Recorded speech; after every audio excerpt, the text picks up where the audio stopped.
छठ पूजा क्यों मनाई जाती है? जानिए छठी मैया की अद्भुत कथा। सूर्य की पहली किरण जब धरती को छूती है तो एक नई उम्मीद जन्म लेती है, एक नया विश्वास जागता है और एक अटूट श्रद्धा का दीप जलता है। यह कहानी है अद्भुत आस्था की, जो सदियों से भारत की धरती पर छठी मैया के रूप में पूजी जाती है। यह कहानी है उस महापर्व की जिसमें सूर्य देव और छठी मैया की आराधना से मनुष्य अपने जीवन में सुख, समृद्धि और संतान का आशीर्वाद पाता है। नमस्कार प्यारे दर्शकों, मैं एक बार फिर आपका हार्दिक स्वागत करती हूँ आपके अपने चैनल ज्ञान खजाना में। दोस्तों, आज हम एक नई कहानी और एक नया वीडियो लेकर आपकी सेवा में उपस्थित हुए हैं। आज की कथा अत्यंत ज्ञानवर्धक और प्रेरणादायक है। कथा शुरू करने से पहले आपसे एक विनम्र निवेदन है। शास्त्रों में कहा गया है कि अधूरी छोड़ी गई कथा दुख और पाप का कारण बनती है, इसलिए इसे अंत तक अवश्य सुनें। और अगर आप अपनी माँ से सच्चा प्रेम करते हैं तो इस वीडियो को लाइक करें, हमारे चैनल को सब्सक्राइब करें और कमेंट में माँ लिखकर अपना समर्थन दें। तो आइए बिना किसी विलंब के आरंभ करते हैं आज की प्रेरणादायक कथा। जब ब्रह्मा जी ने इस सृष्टि की रचना की तो उन्होंने मनुष्यों को जीवन तो दे दिया, लेकिन जीवन को स्वस्थ और दीर्घ आयु बनाने के लिए एक विशेष शक्ति की आवश्यकता थी। सूर्यदेव, जो संपूर्ण जगत को प्रकाश और ऊर्जा प्रदान करते हैं, उनकी एक बहन थी छठी मैया, जिन्हें षष्ठी देवी भी कहा जाता है। छठी मैया का जन्म ब्रह्मा जी के मानस से हुआ था। वे प्रकृति और प्राण शक्ति की देवी है। उनका स्वरूप अत्यंत कोमल और मातृत्व से भरा हुआ है। वे बच्चों की रक्षा करती हैं, माताओं को संतान सुख प्रदान करती हैं और परिवार में सुख शांति बनाए रखती हैं। ब्रह्मा जी ने छठी मैया को एक विशेष जिम्मेदारी सौंपी, नवजात शिशुओं की रक्षा करना और उन्हें दीर्घा आयु प्रदान करना। यही कारण है कि जब कोई बच्चा जन्म लेता है तो छठे दिन छठी मैया की पूजा की जाती है, क्योंकि माना जाता है कि इसी दिन वे नवजात शिशु के भाग्य की रेखा लिखती हैं। छठी मैया का एक और रूप है सूर्य की बहन के रूप में। सूर्य देव और छठी मैया का संबंध अटूट है। सूर्य जहाँ जीवन देते हैं, वहीं छठी मैया उस जीवन की रक्षा करती है। यही कारण है कि छठ पूजा में सूर्य देव और छठी मैया दोनों की आराधना एक साथ की जाती है। बहुत समय पहले की बात है, अंग देश में राजा प्रियव्रत का शासन था। वे एक न्यायप्रिय, धर्मपरायण और प्रजापालक राजा थे। उनकी रानी मालिनी सौंदर्य और गुणों की खान थी। राजा रानी के जीवन में सब कुछ था, धन, वैभव, प्रजा का प्यार, विशाल राजमहल, लेकिन उनके जीवन में एक गहरा अंधेरा था, एक ऐसा दुख जो सारे सुखों को निगल जाता था। उनके कोई संतान नहीं थी। वर्षों बीत गए। राजा और रानी ने अनेक यज्ञ करवाए, हवन करवाए, दान पुण्य किए, तीर्थों की यात्रा की, लेकिन उनकी गोद सुनी की सुनी रही। हर अमावस्या की रात रानी मालिनी अपने कक्ष में अकेली बैठकर रोती थी। उनके आंसू महल के संगमरमर के फर्श को भिगो देते, लेकिन उनके दुख की कोई सुनवाई नहीं होती। राजा प्रियव्रत भी अत्यंत दुखी रहते, दरबार में बैठकर राजकाज संभालते, लेकिन उनका मन कहीं और भटकता रहता। जब वे अपने मंत्रियों को अपने पुत्रों के साथ देखते तो उनका हृदय करुणा से भर जाता। वे सोचते, इतना बड़ा राजपाट किसे सौंपे, कौन उनके बाद इस प्रजा का पालन करेगा। एक दिन महर्षि कश्यप राजा प्रियव्रत के दरबार में पधारे। राजा ने उनका भव्य स्वागत किया, उन्हें उचित आसन दिया और उनके चरणों में गिरकर अपना दुख कह सुनाया। हे महर्षि, राजा की आवाज में गहरा दर्द था। मेरे पास सब कुछ है, फिर भी मैं दरिद्र हूं। मेरे पास संतान का सुख नहीं है। मेरी रानी रात दिन रोती रहती है। कृपया कोई उपाय बताइए जिससे हमें संतान का सुख मिल सके। महर्षि कश्यप ने अपनी दिव्य दृष्टि से राजा और रानी को देखा। उन्हें पता चल गया कि यह दंपत्ति पूर्व जन्म के किसी कर्म के कारण संतानहीन, लेकिन उनकी श्रद्धा और भक्ति देखकर महर्षि का हृदय पिघल गया। राजन, महर्षि ने गंभीर स्वर में कहा, मैं एक पुत्रेष्ठी यज्ञ करवाऊंगा। इस यज्ञ की पूर्णाहुति के बाद रानी मालिनी को यज्ञ की खीर का प्रसाद ग्रहण करना होगा। इसके बाद उन्हें अवश्य संतान की प्राप्ति होगी। राजा प्रियव्रत की आंखों में आशा की एक किरण जगी। उन्होंने तुरंत महर्षि कश्यप से यज्ञ की तैयारी करवाई। पूरे राज्य में यज्ञ की घोषणा हुई। प्रजा में खुशी की लहर दौड़ गई। सभी ने मिलकर भव्य यज्ञशाला का निर्माण किया। यज्ञ का दिन आया। अग्नि प्रज्वलित की गई। वेद मंत्रों की ध्वनि से आकाश गूंज उठा। महर्षि कश्यप ने पूरी विधि विधान से यज्ञ संपन्न करवाया। अंत में यज्ञ की खीर तैयार हुई, जिसे रानी मालिनी ने अत्यंत श्रद्धा से ग्रहण किया। महीने बीतते गए और रानी मालिनी गर्भवती हुई। पूरे राजमहल में खुशी छा गई। राजा प्रियव्रत ने दान पुण्य किया, ब्राह्मणों को भोजन करवाया। प्रजा में भी उत्सव का माहौल था। 9 महीने की प्रतीक्षा के बाद वह दिन आया जब रानी ने एक पुत्र को जन्म दिया। लेकिन यह क्या, महल में खुशी की जगह सन्नाटा छा गया। नवजात शिशु का शरीर निष्प्राण था, वो मृत पैदा हुआ था। रानी मालिनी की चीख पूरे महल में गूंज उठी। वो रोते रोते बेहोश हो गई। राजा प्रियव्रत का सारा संसार एक पल में अंधकारमय हो गया। जिस महल में कुछ पल पहले खुशी की तैयारी हो रही थी, वहां अब मातम छा गया था। राजा अपने मृत पुत्र को गोद में लेकर फूट फूट कर रो रहे थे। हे भगवान, उनकी आवाज में असीम पीड़ा थी। यह कैसा क्रूर मजाक है। पहले संतान नहीं दी और अब मृत संतान देकर हमारा जीवन नरक बना दिया। यह कैसा न्याय है। रानी मालिनी की स्थिति और भी भयावह थी। जब उन्हें होश आया और उन्हें पता चला कि उनका पुत्र जीवित नहीं है, तो उनका हृदय टूट गया। वे अपने मृत शिशु को छाती से लगाकर रो रही थी। मेरे बेटे, रानी विलाप कर रही थी। माँ का मुंह भी नहीं देखा, तुमने मेरी आवाज भी नहीं सुनी। 9 महीने मैंने तुम्हें अपने गर्भ में रखा, तुम्हारे लिए सपने देखे और तुम बिना बोले ही चले गए। यह कैसी निर्दयता है। पूरा महल शोक में डूब गया। सभी दासियां, सेवक, मंत्री सब रो रहे थे। कोई राजा रानी को सांत्वना देने का साहस नहीं कर पा रहा था। इसी दुख की घड़ी में महर्षि कश्यप फिर से राजमहल में पधारे। जब उन्होंने यह दृश्य देखा तो उन्हें अत्यंत दुख हुआ, लेकिन वे जानते थे कि यह सब एक कारण से हो रहा है। महर्षि ने राजा को बुलाया और कहा, राजन, शोक मत करो। अभी भी एक उपाय है, लेकिन इसके लिए तुम्हें और रानी को अटूट श्रद्धा और विश्वास के साथ एक व्रत करना होगा।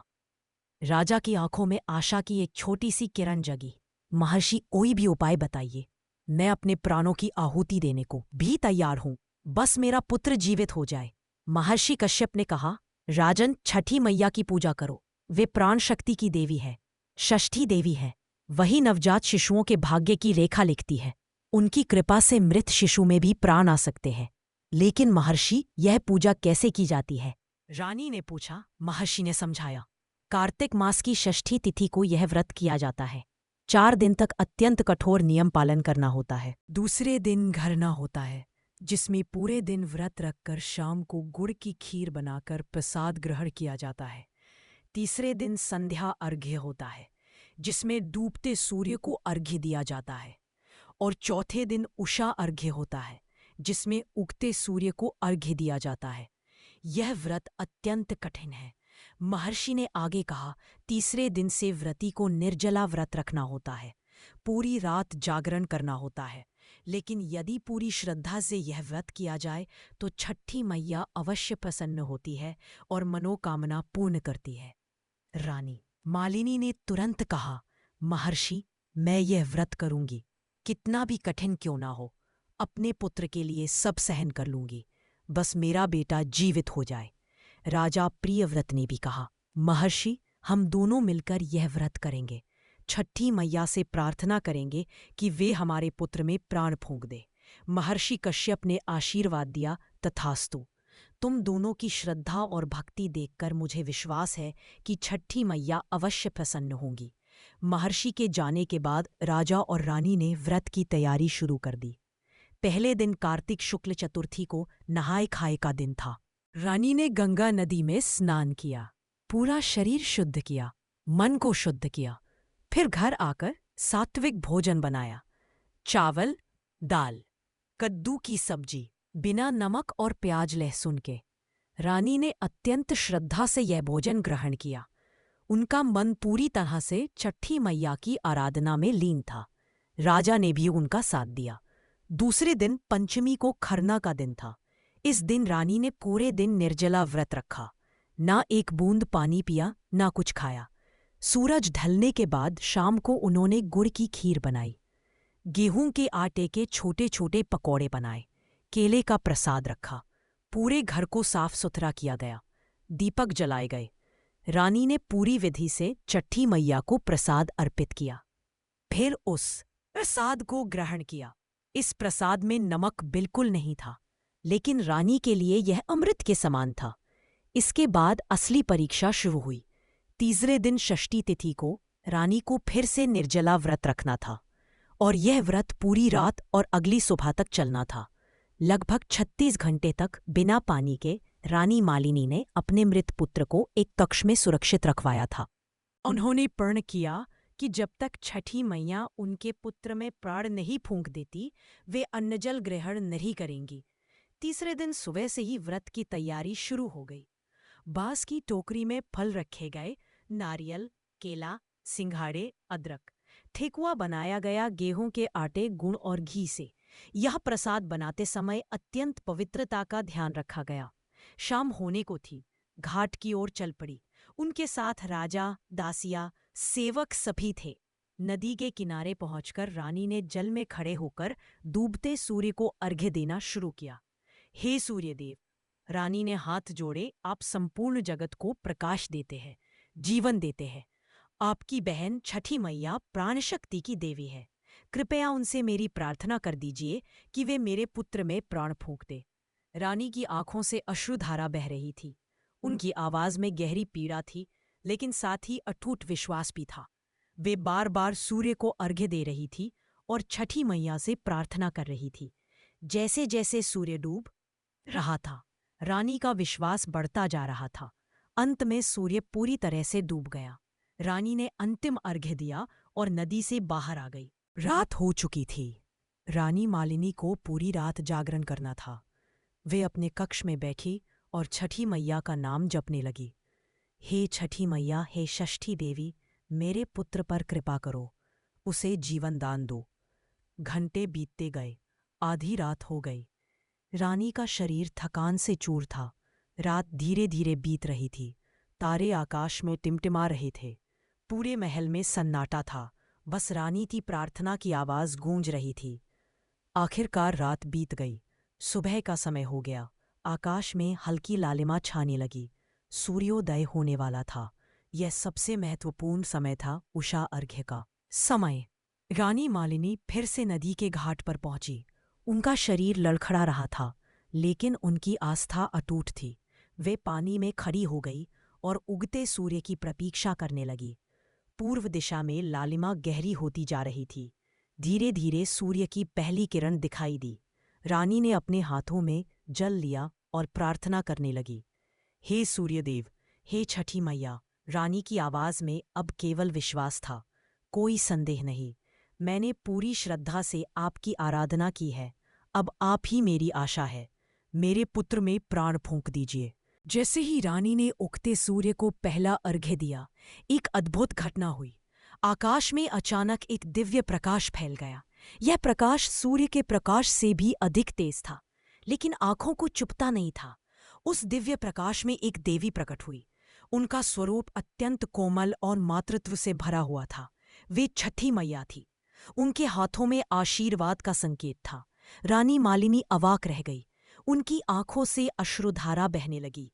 वे पानी में ही गिर पड़ी और छठी मैया के चरणों में नमन कर रही थी। छठी मैया ने कोमल स्वर में कहा, उठो पुत्री, तुम्हारी श्रद्धा और भक्ति से मैं अत्यंत प्रसन्न हूं। रानी ने कांपते हुए कहा, हे माता, मेरे पुत्र पर कृपा करो, उसे जीवन दान दो। छठी मैया मुस्कुराई। उन्होंने अपना हाथ आशीर्वाद में उठाया और कहा, तुम्हारा पुत्र जीवित हो जाएगा, वह दीर्घायु होगा। लेकिन याद रखो, यह व्रत केवल आज के लिए नहीं है। इस व्रत को हर वर्ष करना होगा, और जो भी स्त्री या पुरुष सच्चे मन से इस व्रत को करेगा, उसकी सभी मनोकामनाएं पूर्ण होंगी। संतानहीन को संतान मिलेगी, रोगी स्वस्थ होगा, दुखी सुखी होगा। यह कहकर छठी मैया अंतर्ध्याय हो गई, लेकिन उनका आशीर्वाद वहां बना रहा। सूर्य की किरणें और भी तेज हो गई, मानो पूरी प्रकृति इस दिव्य घटना की साक्षी बन रही हो। रानी में शीघ्रता से अर्घ्य पूरा किया और महल की ओर दौड़ पड़ी। राजा भी उनके साथ थे। दोनों के हृदय में आशा और उत्सुकता थी। जैसे ही वे उस कक्ष में पहुंचे जहां उनका मृत पुत्र रखा था, एक आश्चर्यजनक दृश्य सामने था। बच्चा रो रहा था। जी हाँ, वह जीवित हो गया था। उसके शरीर में प्राण आ गए थे। रानी मालिनी की खुशी का ठिकाना नहीं रहा। वे दौड़कर अपने पुत्र को गोद में उठा ली। मेरे बेटे, मेरे लाल, तुम जीवित हो गए। छठी मैया ने तुम्हें जीवन दान दे दिया। रानी अपने पुत्र को छाती से लगाकर रो रही थी, लेकिन यह आंसू दुख के नहीं, खुशी के थे। राजा प्रियव्रत भी भावुक हो गए। उन्होंने अपने पुत्र को गोद में लिया और छठी मैया को धन्यवाद दिया। पूरे महल में खुशी की लहर दौड़ गई। रानी मालिनी ने तुरंत प्रसाद वितरित करवाया, गरीबों को दान दिया, ब्राह्मणों को भोजन करवाया और सबसे महत्वपूर्ण, उन्होंने प्रण किया कि वे जीवन भर हर वर्ष छठ व्रत करेंगे। उस दिन के बाद राजा प्रियव्रत और रानी मालिनी का जीवन बदल गया। उनका पुत्र, जिसका नाम उन्होंने प्राणवीर रखा, स्वस्थ और बलशाली बड़ा हुआ। वह एक महान योद्धा और न्यायप्रिय राजा बना। कार्तिक मास की शुक्ल पक्ष की षष्ठी को मनाया जाने वाला यह पर्व केवल एक उत्सव नहीं है, बल्कि यह एक साधना, एक तपस्या, एक आत्मशुद्धि की प्रक्रिया। जब पूरा परिवार एक साथ मिलकर एक ही भाव से, एक ही उद्देश्य से इस व्रत को रखता है, तो वहाँ केवल धार्मिक अनुष्ठान नहीं होता, बल्कि होता है प्रेम का संगम, भक्ति का महासंग्राम और आस्था का महोत्सव। यह पर्व बिहार, झारखंड और पूर्वी उत्तर प्रदेश की धरती पर विशेष रूप से मनाया जाता है, लेकिन आज इसकी महिमा पूरे विश्व में फैल चुकी है। जहाँ भी भारतीय है, जहाँ भी भोजपुरी संस्कृति है, वहाँ छठ पूजा की धूम मचती है। और क्यों ना हो, यह पर्व तो है प्रकृति के प्रति हमारी कृतज्ञता का प्रतीक, सूर्यदेव के प्रति हमारी श्रद्धा का प्रमाण। छठ पूजा 4 दिनों तक चलने वाला यह महापर्व केवल एक रस्म नहीं है, यह है जीवन जीने का एक तरीका, यह प्रकृति से जुड़ने का एक माध्यम, यह अपने भीतर की शक्ति को पहचानने का एक अवसर। पहले दिन होता है नहाए खाए, जब व्रती पवित्र जल से स्नान कर सात्विक भोजन ग्रहण करते हैं। दूसरे दिन होता है खरना, जब पूरे दिन के उपवास के बाद शाम को गुड़ की खीर और रोटी का प्रसाद ग्रहण किया जाता है। तीसरे दिन होता है संध्या अर्घ्य, जब डूबते सूर्य को नदी या तालाब में खड़े होकर अर्घ्य दिया जाता है। और चौथे दिन होता है उषा अर्घ्य, जब उगते सूर्य को अर्घ्य देकर यह व्रत पूर्ण होता है। मेरे प्रिय श्रोताओं, यह कहानी यही समाप्त होती है। इस पावन पर्व की, इस पवित्र व्रत की और छठी मैया की महिमा का यही संदेश है। श्रद्धा रखो, विश्वास रखो और देखो कैसे आपका जीवन खुशियों से भर जाता है। नमन है उस सूर्य को जो हर रोज उगता है। नमन है उस छठी मैया को जो हर माँ के रूप में हमारी रक्षा करती है। नमन है उन सभी भक्तों को जिन्होंने इस परंपरा को जीवित रखा, और नमन है आप सभी को जिन्होंने इतने धैर्य और श्रद्धा से इस कथा को सुना। छठ पूजा की जय हो, छठी मैया की जय हो, सूर्य देव की जय हो।